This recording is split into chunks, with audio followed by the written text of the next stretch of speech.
Hello students, मैं अरविंद कुमार कक्षा 11 के लिए एक नई वीडियो के साथ। तो आज हम जो बात करेंगे, अब तक हमने जो बात की थी वो बात की थी इसके बारे में जो हमारे फाइलम थे, हमारे संघ थे, जैसे पोरीफेरा है, कोर्डेटा है, हेमिकोर्डेटा है, टोनोफेरा है, एस्केरी हेलमिन्थीस है, प्लेटी हेलमिन्थीस है। तो इस प्रकार के जो हमारे जो संघ थे उनके बारे में हमने विचार विमर्श किया था। आज हम बात करेंगे इसके बारे में जो हमारे वर्ग हैं, जो क्लास हैं, वो क्लास कौन कौन सी हैं, उनके कौन कौन से प्राणी हैं, उनके क्या मुख्य लक्षण हैं, तो उनके जो उदाहरण क्या क्या हैं, तो इसके बारे में आज हम डिस्कस करेंगे। तो आज हमारी इस चैप्टर की जो चैप्टर नंबर 4 है हमारा, उसकी अंतिम वीडियो है प्राणी जगत की। तो उसके बाद हमारा फिर नया चैप्टर 5वां नेक्स्ट वीडियो में शुरू होगा। तो आज हम बात करते हैं इसके बारे में। सबसे पहले हम बात करेंगे किसके बारे में, वर्ग एम्फीबिया। वर्ग एम्फीबिया का मतलब क्या होता है, उभयचर। उभयचर यानी कि ऐसे जीव जो जल और थल दोनों जगह रहते हैं उन्हें बोलते हैं उभयचर। जैसे आपने देखा होगा मगरमच्छ है, मेंढक है, तो वो क्या कछुआ है, वो जल में भी और थल में भी दोनों जगह पाया जाता है। थल में भी रह सकता, जो हमारी ज़मीन है स्थल है उस पर भी रह सकता है, जो जल है उस पर भी रह सकता है। तो इस प्रकार के जो प्राणी हैं जो जल और थल दोनों जगह अपना जीवन बिताते हैं उन्हें क्या बोलते हैं, वर्ग एम्फीबिया। और जो ये एम्फीबिया जो शब्द है ये ग्रीक भाषा का शब्द है और दो शब्दों से मिलकर बना हुआ है। एक क्या है, एम्फी, एम्फी का मतलब होता है दो, और बायोस का मतलब होता है जीवन। यानी कि इसका जो जीवन है वो दो प्रकार से बीतता है। कैसे, यानी कि इस प्रकार हम इसकी जो परिभाषा इस प्रकार कह सकते हैं कि ऐसे जीव जो अपना जीवन जल और थल दोनों जगह व्यतीत करते हैं उन्हें क्या बोलते हैं, इसलिए उन्हें बोलते हैं उभयचर। यानी कि इसलिए इस जो संघ का, इस जो क्लास का नाम, इस वर्ग का जो नाम है वो एम्फीबिया इसलिए रखा गया क्योंकि इस संघ के जो इस वर्ग के जो प्राणी हैं वो जल और थल दोनों जगह अपना जीवन व्यतीत करते हैं। तो इसलिए इसका नाम क्या रखा गया, इस वर्ग का नाम एम्फीबिया रखा गया।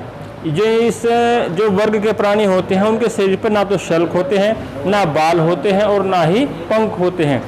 यानी कि इस संघ के जो प्राणी होते हैं उनके शरीर पर क्या होता है, इस जो वर्ग के प्राणी होते हैं उनके शरीर पर ना तो शल्क होते हैं, स्केल्स नहीं होते, ना पंख पाए जाते हैं और ना ही उनके शरीर पर क्या होते हैं, बाल होते हैं। इस वर्ग के जो प्राणी होते हैं उनकी त्वचा कैसी होती है, कोमल और नम बनी रहती है बराबर। यानी कि इससे जो वर्ग के प्राणी हैं उनकी जो त्वचा है वो लगातार यानी कि बराबर क्या होती है, वो कोमल होती है और नम बनी रहती है। इसलिए उनमें क्या होता है, त्वचा श्वसन होता है। यानी कि इस वर्ग के जो प्राणी हैं उनमें जो श्वसन होता है वो किसके द्वारा होता है, त्वचा के द्वारा होता है। तो इनमें क्या होता है, इस वर्ग के जो प्राणी हैं उनमें 2 जोड़ी पैर पाए जाते हैं, 2 जोड़ी पैर पाए जाते हैं। और सामान्यतः उनमें क्या है, 5-5 उंगली होती हैं। कितनी उंगलियां होती हैं, 5-5 पैर। उन प्रत्येक पैर में, पाद कह लो या पैर कह लो, उनमें क्या होती है, 2 जोड़ी पैर पाए जाते हैं, उनमें 5-5 उंगलियां होती हैं। इनमें जिन किस वर्ग के जो प्राणी हैं उनमें 3 वेशम होते, 3 क्या होते हैं, हृदय में 3 वेशम होते हैं, यानी कि 3 कोष्ठक होते हैं। कौन से, 2 अलिंद और 1 नीले। हृदय में जो कोष्ठक पाए जाते हैं, क्यों पाए जाते हैं, क्योंकि जो हमारा शुद्ध रुधिर है और जो हमारा अशुद्ध रुधिर है वो आपस में ना मिल पाए। जो हमारा शुद्ध रुधिर हमारे हृदय के अंदर है और जो अशुद्ध रुधिर है वो आपस में ना मिल पाए, इसलिए जो हमारा हृदय होता है वो कोष्ठों में बटा होता है, वेशम में बटा होता है, चैम्बर में बटा हुआ होता है। चाहे आप वेशम कहें या कोष्ठक कहें या आप उसे चैम्बर कहें, तीनों नाम इसी के हैं। तो इसलिए जो है हमारा जो इन प्राणियों का जो हृदय होता है वो 3 कोष्ठकों में बटा होता है, 3 चैम्बर में बटा हुआ होता है। कौन कौन से, 2 अलिंद होते हैं उसमें और 1 नीलय होता है। उसके बाद इसमें जो नासा छिद्र होते हैं, जो देखो ये हमारा नाक है, ये 2 हिस्सों में बटा हुआ, बीच में इसमें एक दीवार होती है उसे नासापट बोलते हैं। नाक के बीच में एक दीवार होती है उसे क्या बोलते हैं, नासापट बोलते हैं। और ये जो हमारे जो 2 हिस्से हैं नाक के, ये जो छिद्र है, ये छिद्र है, इन्हें बोलते हैं नासा छिद्र। तो जो नासा छिद्र है वो कहाँ, जो हमारी मुख गुहिका है, वो जो नासा छिद्र है वो मुख गुहिका में खुलते हैं। इस वर्ग के जो प्राणी होते हैं उनमें जो नासा छिद्र पाए जाते हैं वो कहाँ खुलते हैं, वो मुख गुहिका में खुलते हैं। और इस वर्ग के जो प्राणी होते हैं उनमें जो अंतःकंकाल होता है, जो एंडोस्केलेटन होता है, वो काहे का बना होता है, अस्थियों का बना हुआ होता है। इनमें जो अंतःकंकाल होता है वो अस्थियों का बना हुआ होता है। इनमें जो लाल रुधिर कणिकाएं पाई जाती हैं, जो आरबीसीज पाई जाती हैं, उन आरबीसीज में क्या होता है, उनमें केंद्रक यानी कि न्यूक्लियस नहीं पाया जाता। जो इस वर्ग के जो प्राणी हैं उनमें जो लाल रुधिर कणिकाएं पाई जाती हैं उन लाल रुधिर कणिकाओं में केंद्रक नहीं पाया जाता। इनमें बाह्य निषेचन होता है, यानी कि निषेचन होता तो है पानी के अंदर ही, लेकिन कैसा होता है, शरीर के बाहर होता है। तो इसलिए जो निषेचन शरीर के बाहर हो उसे बोलते हैं बाह्य निषेचन, और जो निषेचन शरीर के अंदर हो उसे बोलते हैं आंतरिक निषेचन। इनमें निषेचन कैसा होता है, बाह्य होता है लेकिन पानी के अंदर ही होता है।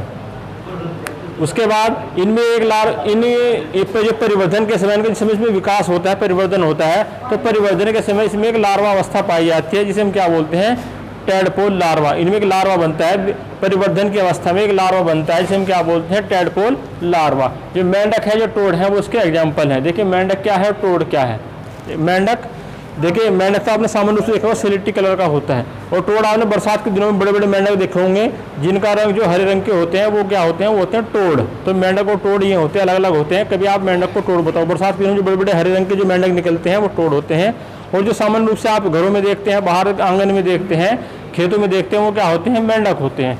तो इसमें जो इस वर्ग के जो प्राणी हैं, मैंने बताया में एक लार्वा उनके परिवर्तन काल में, उनके विकास के काल में, विकास की अवस्था में एक लार्वा बनता है जिसे हम क्या बोलते हैं, टैडपोल लार्वा बोलते हैं। तो जो मेंढक है, टोड है, वो इसके एग्जाम्पल है।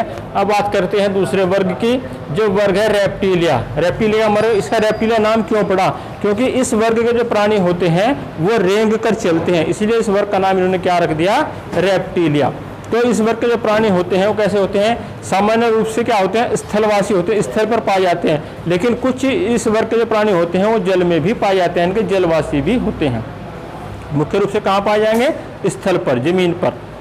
तो उसके बाद इनमें जो बाह्य कण होते हैं वो एब्सेंट होते हैं, यानी कि जो बाह्य कण, इस प्रकार हमारे बाह्य कान है, कान यानी कि कण है, ये बाह्य कण पाए जा रहे हैं, सभी जीव जंतु पाए जाते हैं। लेकिन जो इस वर्ग के जो प्राणी हैं, जो रेप्टिलिया वर्ग के प्राणी हैं, उनमें बाह्य कण क्या होते हैं, अनुपस्थित होते हैं, यानी कि उनमें जो बाह्य कण है वो नहीं पाए जाते हैं। उसके बाद इनमें इनकी त्वचा कैसी होती है, रूखी होती है, और इनमें ग्रंथियाँ भी नहीं पाई जाती। इनकी जो त्वचा होती है वो कैसी होती है, रूखी होती है, और इनमें ग्रंथियाँ भी नहीं पाई जाती हैं। जो अंत्यकंकाल है, वो अंत्यकंकाल कैसा होता है, अस्थियों का बना होता है, हड्डियों का बना होता है। जो हमने इसमें आपको बताओ, जो हमारा वर्ग उभयचर है, इसके बारे में, जो एम्फीबिया, इसके बारे में बता कि इनमें भी जो अंत्यकंकाल है वो अस्थियों का बना होता है। और जो वर्ग रेप्टिलिया है, इसमें भी जो अंत्यकंकाल है वो किसका बना हुआ होता है, अस्थियों का बना होता है।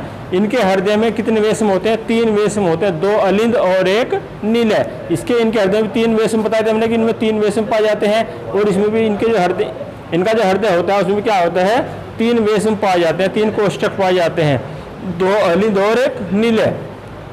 अंडे बड़े होते हैं और चुनेदार कवच से ढके रहते हैं। ये अंडे देने वाले प्राणी हैं।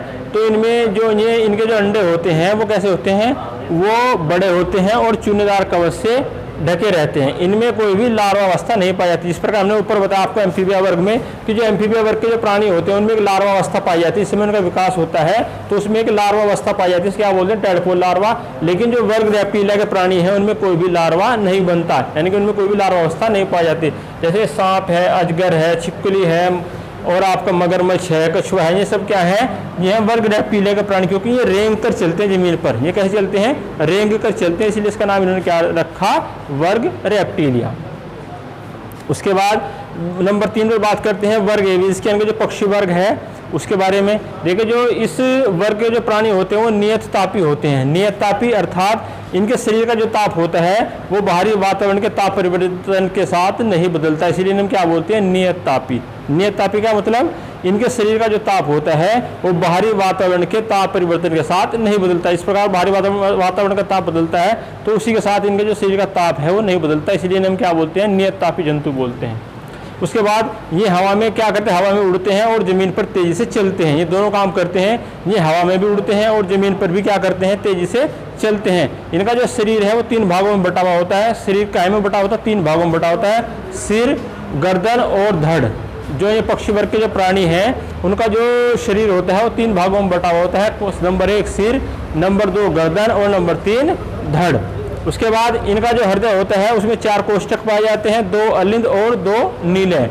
तो हमने जो इससे पहले जो वर्ग बताया था आपको, वर्ग एम्फीबिया और वर्ग रेप्टिलिया, इसमें बताया था कि सभी इनके हृदय में 3 वेशम होते हैं और इनके हृदय में भी क्या होता है, 3 वेशम होते हैं, 3 वेशम होते हैं। लेकिन जो वर्ग पक्षी वर्ग है, हमारा जो वर्ग एविस है, उसके जो प्राणी हैं उनके हृदय में कितने कोष्ठक होते हैं, कितने वेशम होते हैं, 4, 2 अलिंद होते हैं और 2 नीले होते हैं। ये मैंने आपको बताया कि जो हमारा हृदय, जो इनका हृदय कोष्ठ में क्यों बटा हुआ हो, मैंने बताया जो इनका हृदय है वो वेशम या कोष्ठ या चैम्बर में क्यों बटा हुआ होता है, क्योंकि जो शुद्ध रुधिर है वो अशुद्ध रुधिर से ना मिल पाए। जो ऑक्सीजन, जो हमारा ऑक्सीजन वाला रुधिर है वो बिना ऑक्सीजन वाले रुधिर से ना मिल पाए, इसलिए हमारा हृदय जो है वो कोष्ठ में बटा हुआ होता है। इनमें जबड़े, इनके जबड़े होते हैं, इनके जो जबड़े होते हैं उन जबड़ों में दांत नहीं होते हैं। क्या नहीं होते?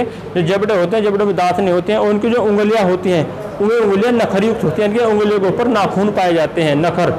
इनकी जो उंगलियां होती हैं उंगलियों पर क्या पाए जाते हैं? नखर पाए जाते हैं। इनकी उंगलियों पर नाखून पाए जाते हैं। और जो ये कैसे होते हैं? अंडे देने वाले प्राणी हैं। कैसे प्राणी हैं? अंडे देने वाले प्राणी हैं। और इनके जो आगे के जो पैर हैं, यानी कि जो अग्रपाद हैं, वो पंखों में रूपांतरित हो जाते हैं, यानी कि पंखों में बदल जाते हैं। यानी कि जो पक्षी वर्ग के जो प्राणी हैं उनके जो अग्रपाद हैं, जो आगे के पैर हैं, वो क्या होते हैं? वो पंखों में बदल जाते हैं। तो इस संघ के जो इस वर्ग के जो प्राणी हैं वो क्या है? तोता है, मोर है, चील है, बाज है, ये सब क्या है? हमारे इस वर्ग के प्राणी हैं। अब बात करेंगे नंबर 4 वर्ग है मैमेलिया। सबसे ज़्यादा इंपॉर्टेंट है। इसमें सबसे ज़्यादा जो इम्पोर्टेंट है, एक तो ये इम्पोर्टेंट है वर्ग एम्फीबिया, और इससे भी ज़्यादा इम्पोर्टेंट है हमारा वर्ग मैमेलिया, स्तनधारी। देखिए इस जो स्तनधारी वर्ग है, इसमें से जो वाइवा होता है 12th में, जो बायो का वाइवा होता है, प्रैक्टिकल होता है, तो एग्जामिनर अक्सर इसमें से क्वेश्चन पूछता है कि मान लो आपको पूछा कि आप कौन से वर्ग के प्राणी हैं। आप एकदम से कह दोगे सर हम तो इसके प्राणी हैं, स्तनधारी मैमेलिया वर्ग के। आपने कैसे पहचाना कि आप स्तनधारी वर्ग के प्राणी हैं या मैमेलिया वर्ग के प्राणी हैं? मान लो एग्जामिनर पूछता है, क्योंकि मेरे सामने ही कई बार ऐसा हुआ है कि जब वाइवा के समय मैं एग्जामिनर के पास बैठा हूँ तो एग्जामिनर ने कई बार मेरे सामने ही बच्चे से क्वेश्चन पूछा है। कहने लगे मान लो आपके सामने कोई प्राणी आ रहा है, कोई जंतु आ रहा है, तो आप उसे कैसे पहचानेंगे कि ये स्तनधारी है नहीं है? आप कैसे पहचानेंगे? तो उसके पहचानने का सिंपल तरीका है, आप तुरंत देखकर बता सकते हैं कि वो स्तनधारी वर्ग का है या नहीं है, क्योंकि उन पर क्या पाए जाते हैं? एयर पिन्ना पाए जाते हैं। क्या पाए जाते हैं? एयर पिन्ना, अर्थात उनके जो कान होते हैं वो सीधे खड़े होते हैं। जिन भी प्राणियों के कान सीधे खड़े होते हैं वो क्या आते हैं? वो वर्ग स्तनधारी यानी कि वर्ग मैमेलिया के अंतर्गत आते हैं। ये सबसे बड़ी पहचान है। अगर आपके सामने कोई जीव जंतु आ जाए, आप देखते हैं कि जैसे कुत्ता है उसके कान खड़े होते हैं, उसके अलावा जो आपके हाथी हैं उसके कान खड़े होते हैं, तो आप उसे मनुष्य है उसके कान खड़े होते हैं सीधे, तो आप देखकर तुरंत बता सकते हैं कि ये जो है वर्ग मैमेलिया का प्राणी है। तो इस वर्ग के जो प्राणी होते हैं वो नियततापी होते हैं, अर्थात उनके जो शरीर का ताप है वो बाहरी वातावरण के ताप परिवर्तन के साथ नहीं बदलता है। उसके साथ साथ इनके जो हृदय होता है इनके हृदय में 4 कोष्ठक होते हैं। इनके हृदय में 4 वेश्म होते हैं। मैंने वेश्म के बारे में जो कोष्ठक है उसके बारे में भी आपको बताया कि जो कोष्ठक होते हैं वे क्यों होते हैं कि जो अशुद्ध रुधिर है वो शुद्ध रुधिर से ना मिल पाए, इसलिए जो हमारा हृदय है वो कहाँ में बटा होता है? कोष्ठकों में बटा होता है। इनकी जो त्वचा होती है, त्वचा पर श्वेत ग्रंथियां पाई जाती हैं और तेलीय ग्रंथियां पाई जाती हैं। श्वेत ग्रंथि यानी कि पसीने वाली ग्रंथियां, पसीना जो है इन्हीं ग्रंथियों के माध्यम से शरीर से बाहर निकलता है। इनमें क्या पाई जाती हैं? श्वेत ग्रंथियां पाई जाती हैं और तेलीय ग्रंथि पाई जाती हैं। जो श्वेत ग्रंथि होती हैं उनके माध्यम से शरीर से पसीना बाहर निकलता है, और जो तेलीय ग्रंथि होती है उसके कारण हमारी जो त्वचा होती है वो कैसी होती है? तेलीय बनी रहती है, चिकनी बनी रहती है, यानी कि नम बनी रहती है। उसके साथ साथ इनमें क्या होता है? इनमें जो श्वसन होता है वो फेफड़ों के द्वारा होता है। श्वसन किसके द्वारा होता है? फेफड़ों के द्वारा होता है। और जो दांत होते हैं वो जबड़ों के गड्ढे होते हैं, यानी कि दांत जो होते हैं जो जबड़ों के गड्ढे होते हैं उनमें पाए जाते हैं। दांत 2 प्रकार के होते हैं, एक दूध के दांत, एक अस्थायी दांत, या हम ये भी कह सकते हैं कि एक अस्थायी दांत और एक स्थायी दांत, यानी कि एक टेम्परेरी दांत और एक कितने होते हैं? क्या होते हैं हमारे? वो होते हैं परमानेंट दांत। 2 प्रकार के दांत पाए जाते हैं। इनमें जो वर्षण होते हैं, जो टेस्टिस होते हैं, वो कहाँ पाए जाते हैं? वो पाए जाते हैं वर्षण कोश में, और जो उदर गुहा होती है उदर गुहा के बाहर होते हैं। जो प्राचीन जो स्तनधारी थे उनमें जो टेस्टिस पाए जाते थे, जो वर्षण पाए जाते थे, वो कहाँ पाए जाते थे? उदर गुहा में। लेकिन इसमें जो वर्तमान में जो प्राणी हैं, जो इस वर्ग के प्राणी हैं, उनमें जो वर्षण होते हैं वो कहाँ होते हैं? वो होते हैं उदर गुहा के बाहर। उदर गुहा के बाहर क्यों होते हैं? क्योंकि जो हमारा शरीर का जो टेम्परेचर होता है वो ज़्यादा होता है, और जो हमारे टेस्टिस में जो शुक्राणु बनते हैं उन्हें कम टेम्परेचर की आवश्यकता होती है। अगर उन्हें ज़्यादा टेम्परेचर मिला तो जो शुक्राणु है वो नष्ट हो जाएंगे। तो उन्हें क्या करते हैं? उन शुक्राणुओं को नष्ट होने से बचाने के लिए जो वर्षण होते हैं वो कहाँ होते हैं? वर्षण कोश में, उदर गुहा के बाहर होते हैं। उसके बाद जो उत्सर्जक होते हैं वो वृक होते हैं, किडनी होते हैं। किडनी यानी कि जो हमारे शरीर में 2 किडनी पाई जाती हैं, एक लेफ्ट एक राइट, तो एक बाईं होती है एक दाईं होती है, और जो बाईं किडनी होती है वो दाईं किडनी से थोड़ी ऊपर होती है और सेम के बीच की आकृति की होती है, गहरे भूरे लाल रंग की होती है। तो जो मुख्य उत्सर्जक है वो क्या है? मुख्य उत्सर्जक है हमारा इसमें क्या? किडनी यानी कि वृक। ठीक है। उसके साथ जो मादा होती है, मादा में दुग्ध या स्तन ग्रंथियां पाई जाती हैं, बच्चों को दूध पिलाती हैं। और इस वर्ग के जो प्राणी होते हैं वो बच्चों को जन्म देते हैं। क्या देते हैं? बच्चों को जन्म देते हैं। तो इसके जो एग्जाम्पल है, हमारा शेर है, चमगादड़ है, मनुष्य है, कुत्ता है, बिल्ली है, वो सब क्या है? इस वर्ग के प्राणी हैं। तो एक बार मैं रिपीट कर दूं, थोड़ा सा इन्हें देख लेना, इंपॉर्टेंट है, एग्जाम में क्वेश्चन आ सकता है। इनमें से कोई सा भी एक वर्ग पूछ सकता है, वर्ग मैमेलिया या वर्ग एम्फीबिया या वर्ग एविज या वर्ग रेप्टिलिया, कोई इसी के बारे में भी पूछ सकता है। लेकिन जो ज़्यादा इंपॉर्टेंट क्वेश्चन है इनमें दो ही हैं, वर्ग एम्फीबिया और वर्ग मैमेलिया। तो देखिए, जो वर्ग मैमेलिया, जो वर्ग एम्फीबिया है, ये ग्रीक भाषा का एक शब्द है एम्फीबिया, उसके दो शब्दों से मिलकर बना हुआ है, एम्फी और बायोस। एम्फी का मतलब होता है दो और बायोस का मतलब होता है जीवन। यानी कि इस वर्ग के जो प्राणी होते हैं वो जल और थल दोनों जगह अपना जीवन व्यतीत करते हैं, इसलिए इस वर्ग का नाम क्या रखा गया? एम्फीबिया। इनकी जो त्वचा होती है, त्वचा पर ना तो सेल्फ होते हैं, ना बाल होते हैं और ना ही पंख होते हैं। त्वचा कोमल होती है और बराबर नम बनी रहती है, इसलिए इनमें जो श्वसन प्रक्रिया होती है वह त्वचीय श्वसन होता है। उसके बाद इनमें दो जोड़ी पैर पाए जाते हैं। क्या पाए जाते हैं? दो जोड़ी पैर पाए जाते हैं। हृदय में 3 वेशम होते हैं, 2 अलिंद होते हैं, एक नीले होता है। और जो नासा छिद्र होते हैं, वो कहाँ खुलते हैं? मुख गुहिका में खुलते हैं। जो अंतःकंकाल होता है वो अस्थियों का यानी कि हड्डियों का बना हुआ होता है। इनमें जो आरबीसीज पाई जाती हैं, यानी कि लाल रुधिर कणिकाएं पाई जाती हैं, उनमें केंद्रक नहीं पाया जाता। इनमें जो निषेचन है बाह्य होता है और इनके परिवर्धन काल में एक लार्वा अवस्था पाई जाती है, यानी कि परिवर्धन काल में एक लार्वा बनता है जिसे टेडपोल लार्वा बोलते हैं, जैसे मेंढक और टोड। उसके बाद नंबर 2 बात करते हैं वर्ग रेप्टिलिया की। इस वर्ग के जो प्राणी होते हैं वो मुख्य रूप से कैसे होते हैं? स्थलवासी होते हैं, लेकिन कुछ जलवासी भी होते हैं। इनकी त्वचा रूखी होती है और इन पे क्या होता है? इनमें ग्रंथियां नहीं पाई जाती हैं। उसके साथ साथ इनमें जो अंतःकंकाल होता है वो अस्थियों का बना हुआ होता है, बाह्य कर्ण इनमें नहीं पाए जाते। इनके जो बाह्य कर्ण हैं वो इनमें नहीं पाए जाते हैं, तो वो अनुपस्थित होते हैं। अंतःकंकाल अस्थियों का बना होता है। इनके हृदय में 3 कोष्ठक होते हैं, यानी कि 2 अलिंद और एक नीले। इनके हृदय में 3 कोष्ठक होते हैं, इनके हृदय में 3 कोष्ठक होते हैं। अंडे बड़े होते हैं और चूनेदार कवच से ढके रहते हैं और इनमें कोई भी लार्वा अवस्था नहीं पाई जाती है, इनकी इनमें कोई भी लार्वा नहीं बनता है। जैसे अजगर है, छिपकली है और आपका घरेलू छिपकली है, मगरमच्छ, कछुआ, ये सब क्या है? इस वर्ग के प्राणी हैं। उसके बाद वर्ग एविज यानी कि जो पक्षी वर्ग है, ये कैसे होते हैं? इस वर्ग के जो प्राणी होते हैं वो नियतता भी होते हैं, अर्थात इनके शरीर का जो ताप है वो बाहरी वातावरण के ताप परिवर्तन के साथ नहीं बदलता, तो इसलिए जंतु कैसे होते हैं? नियततापी होते हैं। ये हवा में भी उड़ते हैं और जमीन पर भी तेजी से चलते हैं, यानी कि ये इस वर्ग के जो प्राणी होते हैं वो हवा में तो उड़ते हैं लेकिन जमीन पर भी तेजी से चलते हैं। शरीर 3 भागों में बटा हुआ होता है, सिर, गर्दन और धड़। उसके बाद इनका जो हृदय होता है उसमें 4 कोष्ठक पाए जाते हैं, 2 अलिंद होते हैं, 2 नीले होते हैं।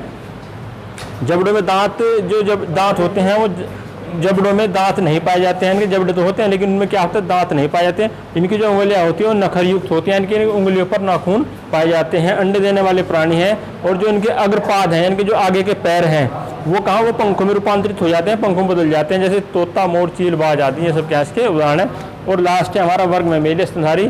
इस वर्ग के जो प्राणी हैं वो कैसे होते हैं? वो नियततापी होते हैं, अर्थात इनके शरीर का ताप भी बाहरी वातावरण के ताप के परिवर्तन के साथ नहीं बदलता है।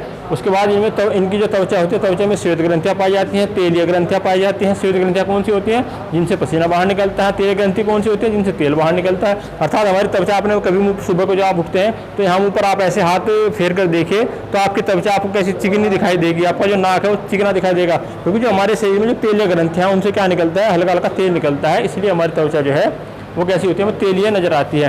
तो इनमें श्वेत ग्रंथियाँ पाई जाती हैं, इनमें तेलीय ग्रंथियाँ पाई जाती है। जो मादा होती है उसमें दूध ग्रंथियाँ पाई जाती हैं, स्तन कह लो या दूध ग्रंथियाँ कह लो, जो बच्चों को दूध पिलाती है।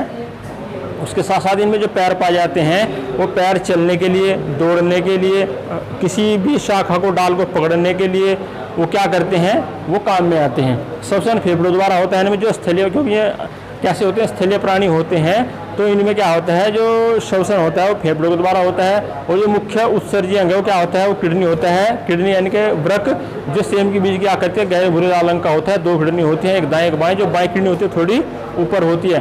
तो वृक किसके, जो उत्सर्जन होता है वो किसके द्वारा होता है? किडनी के द्वारा, इनके वृक के द्वारा होता है।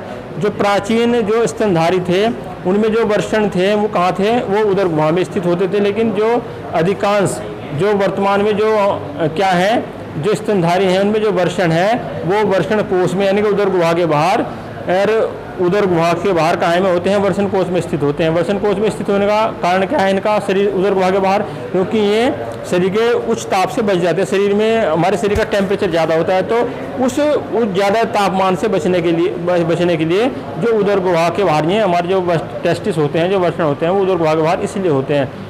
क्योंकि जो इनके अंदर जो शुक्राणु बनते हैं, जो स्पर्म बनते हैं, वो क्या होते हैं, वो हमारे शरीर के जो टेम्परेचर ज़्यादा होता है उसे सहन नहीं कर पाते और वो नष्ट हो जाते हैं। तो इसलिए उन शुक्राणुओं को बचाने के लिए ये हमारे जो टेस्टिस होते हैं वो कहाँ होते हैं, वो उदर गुहा के बाहर वसन कोष में स्थित होते हैं। दांत कैसे होते हैं, दांत इनके जो दांत होते हैं वो जबड़ों के जो गड्ढे होते हैं उनमें होते हैं। इनका जो जबड़ा होता है, हमारा जो जबाड़ा होता है, इस जबाड़े के जो इसमें गड्ढे पाए जाते हैं, तो इस गड्ढों में दांत होते हैं। दांत होते हैं दो प्रकार के, एक होते हैं दूध के दांत, एक होते हैं अस्थायी दांत, परमानेंट दांत। या हम ये भी कह सकते हैं कि एक होते हैं अस्थायी दांत और एक होते हैं स्थायी दांत, एक होते हैं टेम्परेरी दांत, एक होते हैं परमानेंट दांत। दांत दो प्रकार के होते हैं और जबड़ों के गड्ढे में होते हैं। इनमें क्या होता है, इनमें 4 कोष्ठक, यानी कि हमारे इनके जो इस वर्ग के जो प्राणी हैं उनके हृदय में 4 कोष्ठक होते हैं, 2 अलिंद होते हैं, 2 नीले होते हैं। कोष्ठक हृदय कोष्ठकों में क्यों बटा हुआ होता है, वो इसलिए क्योंकि जो शुद्ध रुधिर है वो अशुद्ध रुधिर और जो शुद्ध रुधिर है वो आपस में ना मिल पाए, यानी कि जो हमारा शुद्ध रुधिर है और अशुद्ध रुधिर है वो आपस में ना मिल पाए, इसलिए हमारा हृदय कोष्ठकों में बटा होता है, 2 अलिंद और 2 नीले होते हैं। तो इस प्रकार मैंने आपको 4 वर्ग के बारे में बताया, वर्ग एम्फीबिया, वर्ग रेप्टिलिया, वर्ग एविस और वर्ग मैमेलिया। इसी के साथ जो हमारे प्राणी जगत वाला चैप्टर है, चैप्टर नंबर 4, ये कंप्लीट होता है। अगर इस चैप्टर में आपको कोई भी समस्या हो तो आप मुझसे शेयर कर सकते हैं। मुझे